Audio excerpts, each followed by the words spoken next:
Assalamualaikum warahmatullahi wabarakatuh.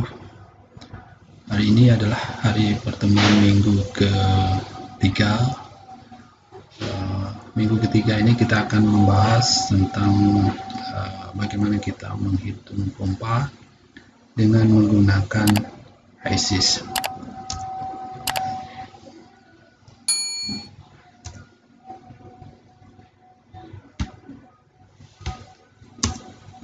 Oke, saya masuk ke sini. Seperti yang kita ketahui, bagaimana kita menghitung pompa. Sebelum itu, saya akan membekali tentang rumus-rumus atau dasar-dasar perhitungan pompa itu sendiri. Seperti kita ketahui bahwa kita sudah mengenal yang namanya hukum konservasi energi. Kita lihat di sini ada suatu persamaan P1 dibagi ρ G plus V kuadrat dibagi ρ G plus Z1 plus P, kemudian ada P2, ada V2, Z2, dan HL. Nah, ini adalah aliran masuk dan ini adalah aliran keluar. Ini adalah potensial energi, ini adalah energi kinetik, ini adalah jarak, dan ini adalah ketinggian. Nah, seperti kita ketahui, hydraulic pump power itu rumusnya adalah ρ G Q H P, dan ini semua akan kita gunakan untuk proses-proses perhitungan pada hitungan pompa dengan menggunakan HISIS. Kemudian di sini ada volumetric flow, rumusnya adalah Q sama dengan V dikali dengan A. V ini adalah di sini adalah kecepatan alir, ini adalah luas area. Kecepatan alir adalah meter per detik, ini adalah luas area dari diameter dari pipa. Satuannya sehingga satuannya volumetric flow rate atau meter kubik per detik atau per satuan waktu. Nah, di sini bagaimana persamaan energi yang di atas ini adalah bagaimana kita menghitung pompa heat. Jadi pompa heat itu rumusnya adalah dengan menggunakan persamaan yang di atas ini dengan memindahkan persamaan P1 sampai dengan Z ini ke bagian kanan, sehingga kita dapatlah pompa heat. Nah, secara sederhananya, karena Z2 dan Z1 ini adalah sama, artinya perubahan jaraknya tidak ada perubahan ketinggian, maka kita anggap 0. Kemudian di sini adalah HL. Jadi HL ini tidak ada yang energi losses. Nah, seperti kita ketahui, contoh sebuah fluida yang kita alirkan seperti ini, contoh supply tank dialirkan dengan menggunakan pompa, kemudian keluar dari pompa ini akan naik ke atas, kemudian dipanaskan, kemudian setelah dipanaskan dan masuk ke bagian reaktor. Ini adalah contoh aliran bagaimana fluida itu dialirkan. Nah, di sini nanti kita akan coba menghitung bagaimana kekuatan dari pompa ini dengan menggunakan HISIS.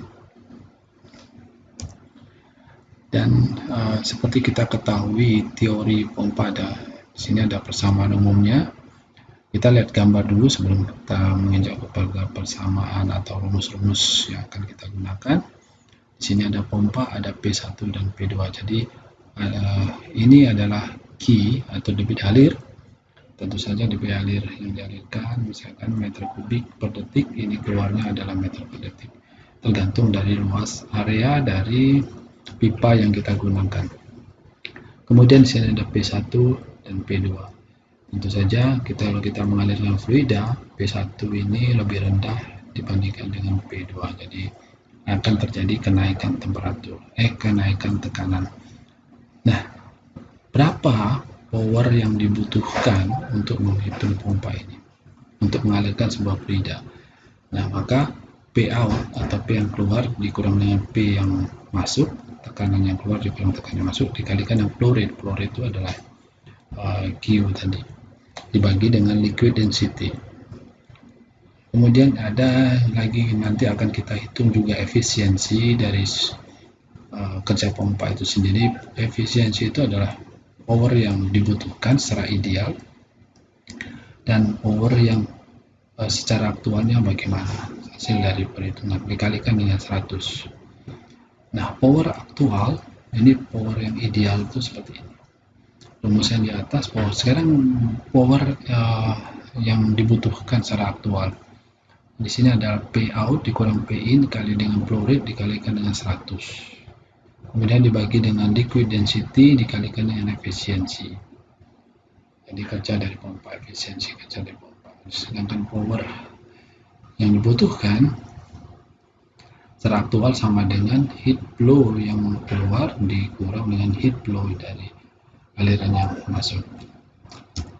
Nah, sebagai pemahaman, ini ada soal yang harus kita kerjakan dengan menggunakan HISIS. Nanti kita akan hitung berapa temperatur yang keluar dari pompa jika efisiensinya 10%. Ya, seperti yang rumus yang di awal tadi adalah tentu saja heat flow, panas yang keluar dikurang dengan panas yang masuk. Bagaimana kita menghitung efisiensi? Berarti kita butuh aliran panas yang keluar dikurang panas yang masuk. Berarti di sini tentu saja temperatur yang kita hasilkan jika efisiensinya 10%, nanti temperatur yang keluar tentu saja akan berbeda dengan temperatur yang masuk. Ini soal pemahaman yang pertama, dan ini akan kita lihat pada video part 2 bagian dari minggu ketiga ini. Kemudian soal pemahaman yang ketiga, di sini kita coba memodifikasi sebuah aliran di mana kita mencoba mengalirkan si fluida tadi. Setelah kita alirkan menggunakan pompa, kemudian kita anggap saja kita punya pipa yang 100 meter, kemudian mengalirkan si fluida tadi dengan ketinggian 2 meter. Nah, tentukan tekanan pada ujung pipa. Nah, ini kita akan menghitung berapa tekanan pada ujung pipanya. Ini soal pemahaman ketiga. Soal pemahaman ketiga ini akan kita lihat, kita akan selesaikan pada video part yang tadi part yang B, sekarang soal pemahaman ketiga ini part yang ke C. Kemudian bagian yang part yang C, yang soal pemahaman keempat ini akan diselesaikan, akan dilihat pada YouTube channel di bagian part C. Jadi di sini kita akan menghitung power pompa fluida yang dialirkan dari N heksan dan N oktan dengan fraksi mol 50% dan 50% dengan laju alir fluida adalah 100 lb/mol per hour, di mana skema aliran sebagai berikut. Kita lihat temperaturnya 25 derajat Celcius dan tekanan 1 atmosfer. Nanti akan ditanya berapa power yang dibutuhkan oleh pompa untuk mengalirkan si fluida tadi dengan efisiensi 70%. Nah, aliran yang keluar di sini adalah 4 atmosfer. Nanti akan kita hitung juga temperatur keluarnya kira-kira berapa nanti hasilnya. Ini jumlah aliran yang keluar, tentu saja aliran yang masuk sama dengan aliran keluar. Jadi di sini 100 lb/mol untuk positif. Kemudian yang keluar, maksimal yang keluar itu sama 50% dan 50%. 50% untuk N heksan dan 50% untuk oktan. Tidak ada perubahan fraksi mol maupun jumlah aliran. Baik, ini saja. Nanti sebagai tugas ini silakan menggunakan soal ini untuk mengerjakan tugas dan dikumpulkan minggu depannya. Terima kasih atas perhatiannya, dan saya akhiri video part A ini. Sama-sama melepaskan hamdalah. Assalamualaikum warahmatullahi wabarakatuh.